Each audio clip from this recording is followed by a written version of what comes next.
Assalamualaikum warahmatullahi wabarakatuh. Perkenalkan, saya Zainanda Ger Kedua Dewa dengan NIM 20520101030 akan mempresentasikan tugas mata kuliah rekayasa gempa.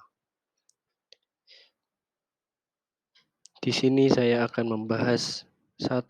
Apa itu gempa bumi? 2. Apa penyebab gempa bumi? 3. Jenis-jenis gempa bumi. Dan 4. Apa yang harus dilakukan ketika terjadi gempa bumi?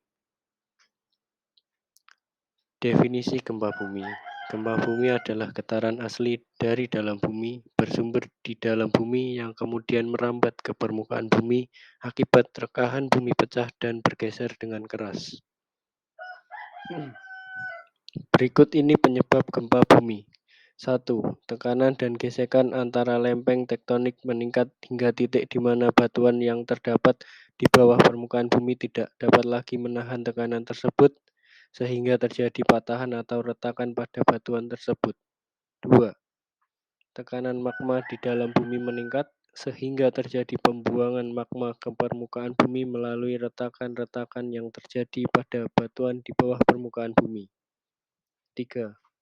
Terjadi aktivitas vulkanik seperti letusan gunung berapi atau pembuangan lava. 4. Terjadi pergeseran lempeng tektonik yang cepat, seperti ketika lempeng tektonik saling bertabrakan atau saling menggeser satu sama lain. 5. Juga dapat terjadi akibat aktivitas manusia, seperti ketika terjadi penambangan terlalu dalam atau pembangunan gedung atau jembatan yang terlalu besar yang dapat mempengaruhi struktur bumi di bawahnya. Jenis-jenis gempa bumi berdasarkan penyebabnya. Menurut penyebab terjadinya gempa bumi dibedakan menjadi 3 jenis, yaitu 1. Gempa vulkanik, yaitu gempa bumi vulkanik adalah gempa bumi yang disebabkan oleh letusan gunung berapi. Contoh, gempa bumi Gunung Bromo, gempa Gunung Una-Una, gempa Gunung Krakatau.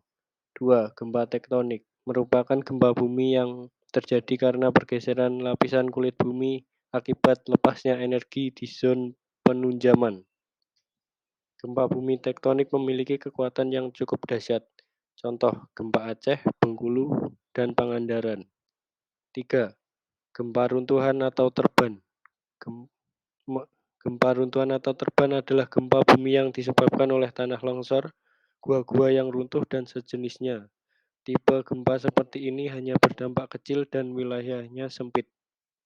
Berdasarkan kedalamannya, jenis-jenis gempa bumi juga dibedakan menjadi 3, yaitu gempa bumi dalam, merupakan gempa bumi yang hiposentrumnya atau pusat gempa berada lebih dari 300 km di bawah permukaan bumi.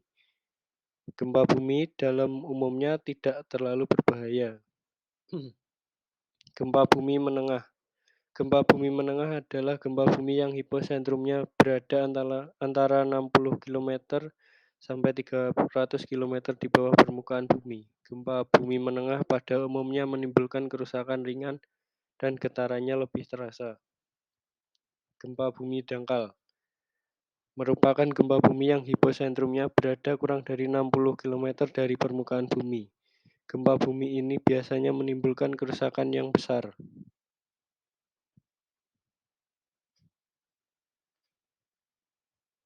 Yang harus dilakukan ketika terjadi gempa bumi. 1.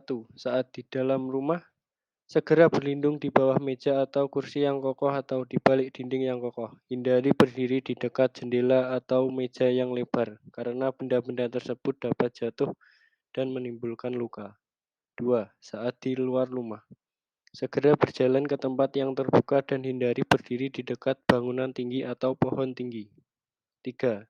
Saat di dalam kendaraan, segera berhenti di tempat yang aman dan hindari berdiri di dekat bangunan tinggi atau pohon tinggi. 4. Saat di dalam gedung, hindari menggunakan lift saat terjadi gempa bumi, karena lift dapat terjebak di antara lantai. 5. Saat di pantai, hindari berdiri di dekat pantai dan segeralah berjalan menuju tempat yang aman, karena gempa bumi dapat menyebabkan terjadinya tsunami. 6. Pasca gempa bumi, Segera cek kondisi rumah Anda dan segera lakukan evakuasi jika diperlukan. Jika ada kebakaran atau gas yang terbuka, segeralah menghubungi petugas pemadam kebakaran. Sekian presentasi dari saya. Apabila ada kesalahan ataupun kekurangan, saya mohon maaf. Terima kasih. Wassalamualaikum warahmatullahi wabarakatuh.